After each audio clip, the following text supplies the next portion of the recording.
$200 million a year from the US Congress to spend on biodiversity conservation. And in the back, as you leave, you can pick up one of these pamphlets that describes how our programs were spent in, I think, 2 years ago. It's probably about that old. And most of that money, as most of you know, goes directly out to our country offices and missions. And there's a small amount of money that's left in Washington, a little less than 10%, that goes to both regional and global programs. For the last 15 years, we've invested in landscape conservation and learning about landscape conservation.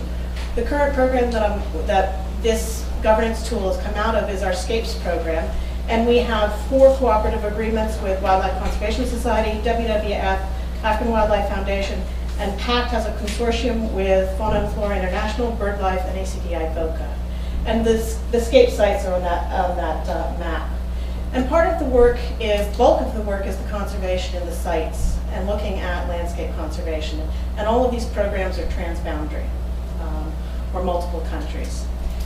In addition to what we fund in Washington in terms of the conservation on the ground, we look at testing approaches and learning and cross-partner sharing. And that's a large part of what SCAPES is trying to do, is how do you do landscape conservation and how do we learn from that? And a lot of the interaction between our partners, I think, has been very fruitful for both our partners and for the conservation community, because we've been testing approaches. We have additional funds besides the ones described over here that go towards learning. And these learning initiatives are 2 or more partners discuss things that they're facing and want to have a little bit of extra money that goes into testing approaches or trying to learn about that. And that's what we're discussing today. And one of the things that came up is governance. And how do you measure governance? So much of what we do in conservation is dealing with governance. How do you decide who manages resources, who has the power to manage resources, and how is that capacity built and developed? And so through the learning initiative, we've come up with this developing a governance tool to give an idea of what is the governance map of a particular landscape? Who are the players that deal with the management of the resources, or who have a voice in how resources are used? And so what we're going to go through today is this tool we've developed. We've tested it in 4 sites right now, and you've probably been given or have at the back these pamphlets. And we're looking for feedback. The discussion is set up to be very participatory. We're going to have us go through a series of steps of what we've done in the development of the tool and how the tool is used.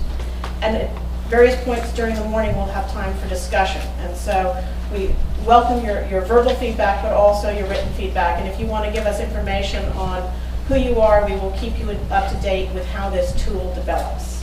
So without further ado, I think I will hand it over to David Wilkie.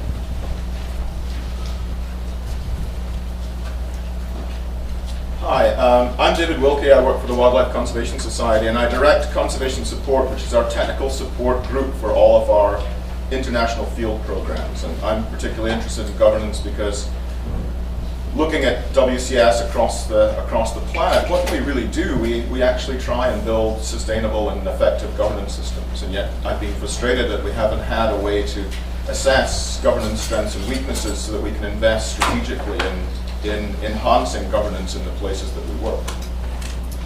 So let me tell you a little story, and hopefully this story resonates. For about 15 years, we've been working with a community group in Asia. And to begin with, what we did was we tried to help the community work through a really complicated government process to establish formal tenure, so that they actually had the rights over the land and the resources that they had traditional claims for. That took us a long time, and it was a challenge. But once we got formal tenure, once the community got formal tenure for their land and their resources, one of the things they wanted to do was to figure out how could they sustainably manage these resources. So we worked on some strategic planning with the community, we worked on a threats assessment, we did a series of value chain analyses. And they realized that one of the things they wanted to do, or one of the options that they thought they would do, is to arrange with a private sector tour company to help them develop a sustainable tourism enterprise on their lands, to build some revenue for themselves, and to make sure that their lands were maintained sustainably. So So that seemed like a great idea, and they set out a contract. They organized with a tour operator, and the tour operator came and bought into a co-management agreement with the community. The tour operator was a little concerned because illegal hunting by outsiders was jeopardizing or potentially threatened the wildlife and the bird life that the tourists were coming to see, and was really keen that the community invest heavily in ensuring that poaching, illegal hunting was not going to jeopardize the tour operation. So we worked with the community to help them develop the skills and experience and expertise to do anti-poaching efforts, to do patrolling effectively. We helped raise finances to bring in resources like vehicles and equipment so that the patrolling could be effective. And we began to help the community to actually run their anti-poaching patrols. For the first 4 or 5 months, things seemed to be going really well. And then at one of the monthly review meetings about the patrol, some of the community members came back and said, you know, when we first started patrolling, we saw a big drop in the amount of wildlife parks and wildlife in the local market. But we've seen an uptick. We've seen stuff coming back into the market, and we wonder what's going on. So we talked to the patrol leaders, and we found out in the first month the patrols were going out about 22 of the 25 planned days. In the second month, it was about 24 of the 25 planned days. In the fourth month, the patrols only went out 11 of the 25 planned days, and we wondered, you know, what was going on. So we began to ask the patrol leaders, why did you only go out 11 of 25 days? And they said, well, you know, 14 days we go out, and when we get to the gate that enters into the tour concession, the tour operator would not open the gate and let us cross. And we thought, oh, that's interesting. Why would the tour operator, who really was keen on having anti-poaching actually work, why would they bar the gate? It turned out that the tour operator had hired a new manager, and she was really concerned that the tourists would hate to see military-looking people with firearms going through the tour concession. So basically, she just closed the gate, prevented the community from doing their work. And this sort of take-home message from this was the community had the legitimate authority to patrol on their lands.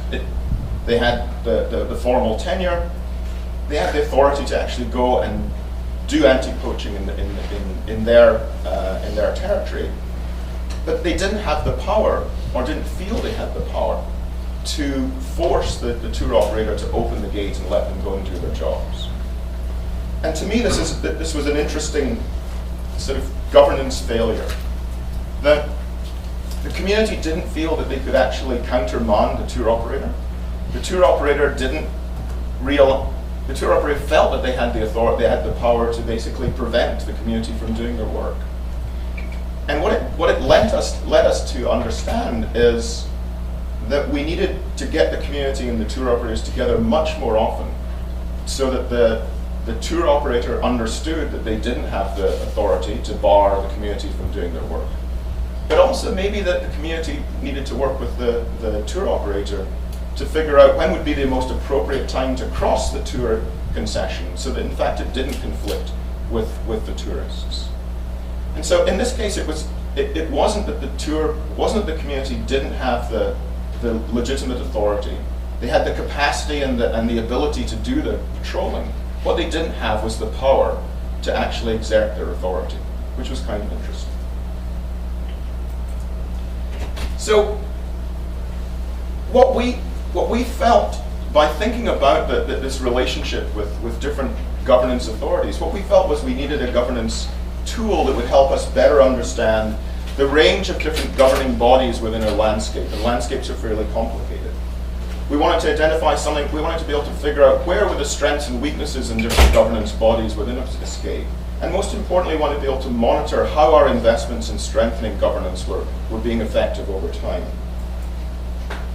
So, governance is a tricky thing. It means a lot of different things to a lot of different people. What I think it means is it's just basically the way that stakeholder groups decide what is and is not acceptable behavior and how those rules are enforced. And good governance is really the ability of natural resource governance groups to decide what to do, to implement their decisions, and to ensure that the rules that they've decided upon are enforced, so that the resources that they have authority to manage are managed sustainably. And we feel that a sort of a pathway to effectiveness at a landscape scale involves sort of 5 objectives. We need to identify across these complicated landscapes the different groups or bodies or entities who have the authority to govern natural resources. We need to map their jurisdictions spatially. We need to assess their strengths and weaknesses. By assessing their strengths and weaknesses, it helps us better understand the opportunities we have for strengthening weak governance entities. And it allows us to invest in changing the way that the governance systems work so they're more sustainable.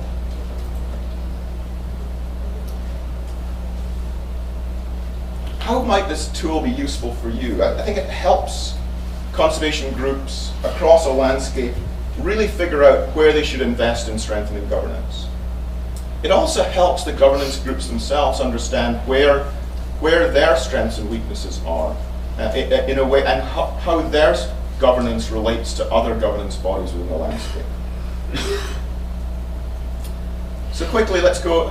This is sort of the steps we're proposing for actually developing this tool. It's an expert knowledge-based process, so it's fairly cheap to do and it's fairly quick to do. And the expert group leads us to sort of information analysis that allows us to decide how might we invest in strengthening governance across a landscape. And the first part of that process is to think about the different types of governance groups that might be active within a landscape. And when we mean governance groups, we mean everything from a family to a national agency, private sector companies, multilateral agencies, or multinational agencies. It's a hierarchy of different groups who have different responsibilities and different roles in playing in governing natural resources across a landscape. First step is to do a sort of governance inventory to figure out who are the governance groups and where are they governing. And to me, it's might be a mapping exercise. It might just be a brainstorming listing exercise. Thinking about governance and jurisdiction spatially is really important because governance bodies, there's often overlapping jurisdictions. So in this case, a National Wildlife Authority has jurisdiction over lands that are also managed by other entities, like an indigenous community and a logging concession.